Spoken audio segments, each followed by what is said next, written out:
आज बात करेंगे भारत के सबसे बड़े और सबसे सीक्रेट मिलिट्री ऑपरेशंस में से एक की, ऑपरेशन सिंदूर। देखिए, ये सिर्फ एक जवाबी हमला नहीं था, बल्कि ये एक मैसेज था, एक संकेत कि भारत की राष्ट्रीय सुरक्षा नीति में अब एक बहुत बड़ा बदलाव आ चुका है। तो चलिए, इसे जरा गहराई से समझते हैं। तारीख थी 7 मई 2025 और समय था रात के 1:05। जब पाकिस्तान में बैठे आतंकी अपने ठिकानों में बेफिक्र सो रहे थे, ठीक उसी वक्त भारतीय वायुसेना के लड़ाकू विमानों ने अंधेरे को चीरते हुए एक साथ 9 आतंकी कैंपों पर धावा बोल दिया था। उन्हें शायद अंदाजा भी नहीं था कि वो रात उनकी जिंदगी की आखिरी रात होने वाली थी।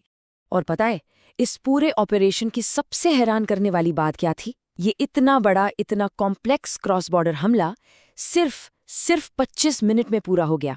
जी हाँ, ये स्पीड और ये प्रिसिजन भारतीय सेना की एक नई ही ताकत का सबूत थी। तो सवाल ये उठता है कि भाई, आखिर यहाँ तक नौबत पहुंची कैसे? भारत को इतना बड़ा और इतना रिस्की कदम उठाने पर मजबूर क्यों होना पड़ा? और क्यों इस हमले को उरी या बालाकोट से भी ज्यादा बड़ा और अहम माना जा रहा है? इस ऑपरेशन की वजह को ठीक से समझने के लिए हमें थोड़ा पीछे चलना होगा, उस घटना पर जिसने पूरे देश को अंदर तक हिलाकर रख दिया था। कहानी की शुरुआत होती है पहलगाम में हुए एक बेहद क्रूर आतंकी हमले से। अब जरा इस टाइमलाइन पर नजर डालिए तो समझ आएगा कि सब कुछ कितनी तेजी से हुआ। 22 अप्रैल को एक हमला होता है, फिर 7 मई को पहलगाम में वो घिनौना हत्याकांड होता है, और उसी रात मतलब कुछ ही घंटों के अंदर भारत अपनी जवाबी कार्रवाई ऑपरेशन सिंदूर लॉन्च कर देता है। देखिए, पहलगाम का हमला कोई आम आतंकी हमला नहीं था। इस बार आतंकियों ने हैवानियत की हर हद पार कर दी थी। उन्होंने लोगों को लाइन में खड़ा किया, एक एक करके सबसे उनका धर्म पूछा, और जिन्होंने खुद को हिंदू बताया उन्हें चुन चुनकर बेरहमी से मार डाला। इस जघन्य अपराध के बाद भारत सरकार का रिएक्शन एकदम क्लियर और सख्त था।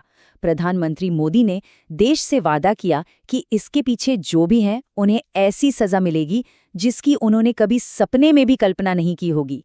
तो भारत ने इसका जवाब कैसे दिया?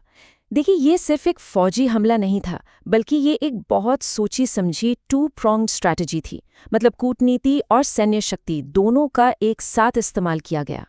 स्ट्रैटेजी बिल्कुल साफ थी।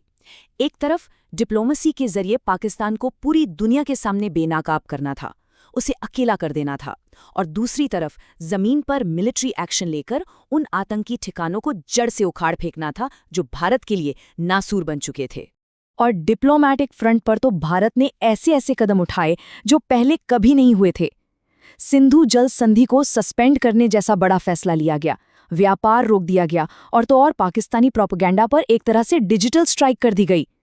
मतलब हर तरफ से पाकिस्तान पर दबाव बनाना ही मकसद था। तो एक तरफ तो दुनिया के सामने ये सब चल रहा था, और दूसरी तरफ पर्दे के पीछे ऑपरेशन सिंदूर की तैयारी एकदम खामोशी से और पूरी तेजी से चल रही थी। चलिए, अब इस ऑपरेशन की प्लानिंग की कुछ डिटेल्स देखते हैं। सब कुछ मानो बिजली की रफ्तार से हुआ।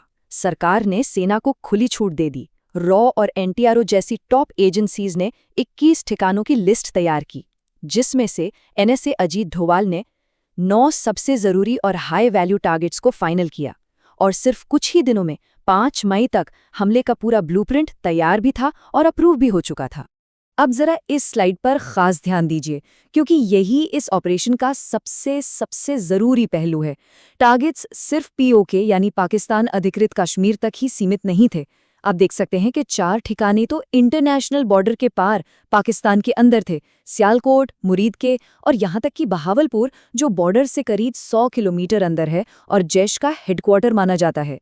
जाहिर है, इतने बड़े मिशन के लिए भारत ने अपने सबसे तगड़े और आधुनिक हथियारों का इस्तेमाल किया। राफेल और मिराज जेट्स ने स्काल्प और ब्रह्मोस जैसी स्टैंड ऑफ मिसाइलों का इस्तेमाल किया।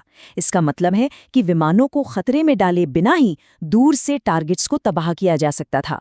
और वहीं कामिकाजी ड्रोन्स हमले से पहले और बाद की पल पल की जानकारी दे रहे थे। तो ऑपरेशन तो कामयाब रहा, लेकिन कहानी यहीं खत्म नहीं होती। अब देखते हैं कि इसके बाद हुआ क्या। इस हमले का आतंकी संगठनों पर और दोनों देशों के रिश्तों पर क्या असर पड़ा। ये चार्ट देखिए, ये साफ साफ बता रहा है कि ये हमला आतंकी संगठनों की लीडरशिप के लिए कितना बड़ा झटका था। जैश ए मोहम्मद की तो टॉप लीडरशिप का समझिए 65% हिस्सा तबाह हो गया और लश्कर और हिजबुल को भी बहुत भारी नुकसान उठाना पड़ा। कुल मिलाकर 100 से ज्यादा आतंकी तो मारे ही गए, लेकिन जो सबसे बड़ी चोट थी वो सीधे जैश के सरगना मसूद अजहर पर थी। मारे गए लोगों में उसके भाई और 2 बहनोई समेत परिवार के 10 लोग शामिल थे। ये सिर्फ एक आतंकी संगठन पर नहीं, बल्कि उसके सरगना पर एक बहुत ही पर्सनल और गहरा हमला था। और इस चोट का मनोवैज्ञानिक असर कितना गहरा था वो इस बात से पता चलता है। खुफिया रिपोर्टों के मुताबिक अपने परिवार और संगठन को हुए नुकसान से मसूद अजहर इस कदर टूट गया था कि उसने कहा, काश मैं भी उनके साथ मारा गया होता। और अब एक मजेदार बात सुनिए जो थोड़ी आयरोनिकल भी है। भारतीय हमले से ठीक 3 घंटे पहले पाकिस्तानी एयरफोर्स ने बड़े कॉन्फिडेंस के साथ ट्वीट किया था कि सब लोग शांति से सो सकते हैं क्योंकि वो जाग रहे हैं। लेकिन कुछ ही घंटों में भारतीय वायुसेना ने उनके देश के अंदर घुसकर आतंकी ठिकानों को नेस्तनाबूद कर दिया। हमले के बाद पाकिस्तान ने ड्रोन और मिसाइलों से जवाबी कार्रवाई करने की कोशिश जरूर की, लेकिन भारत इसके लिए भी पूरी तरह से तैयार बैठा था। भारत के multi layered air defence system ने इन सभी खतरों को हवा में ही पहचान कर तबाह कर दिया। इससे ये भी साबित हो गया कि भारत न सिर्फ हमला करने में, बल्कि अपनी रक्षा करने में भी पूरी तरह से सक्षम है। इस ऑपरेशन के बाद भारत ने सिर्फ फौजी ताकत ही नहीं दिखाई, बल्कि दुनिया को एक बहुत मजबूत और यूनाइटेड मैसेज भी दिया। प्रेस कॉन्फ्रेंस के लिए एक हिंदू और एक मुस्लिम महिला अधिकारी को चुना गया, जो भारत की एकता का प्रतीक था। अमेरिका, ब्रिटेन और रूस जैसे बड़े देशों ने इसे आतंकवाद के खिलाफ एक जरूरी कार्रवाई बताया और देश के अंदर सभी राजनीतिक दल, सेना और सरकार के साथ एक सुर में खड़े नजर आए। और ये सब कुछ हमें इस पूरे विश्लेषण के सबसे बड़े सवाल पर ले आता है। बॉर्डर के 100 किलोमीटर अंदर जाकर हमला करके क्या भारत ने आतंकवाद से निपटने के लिए अपनी पॉलिसी हमेशा हमेशा के लिए बदल दी है? क्या अब वो स्ट्रेटेजिक संयम वाला दौर वाकई खत्म हो चुका है? ये एक ऐसा सवाल है जिसका जवाब आने वाला वक्त ही देगा और जो दक्षिण एशिया की जियोपॉलिटिक्स को तय करेगा।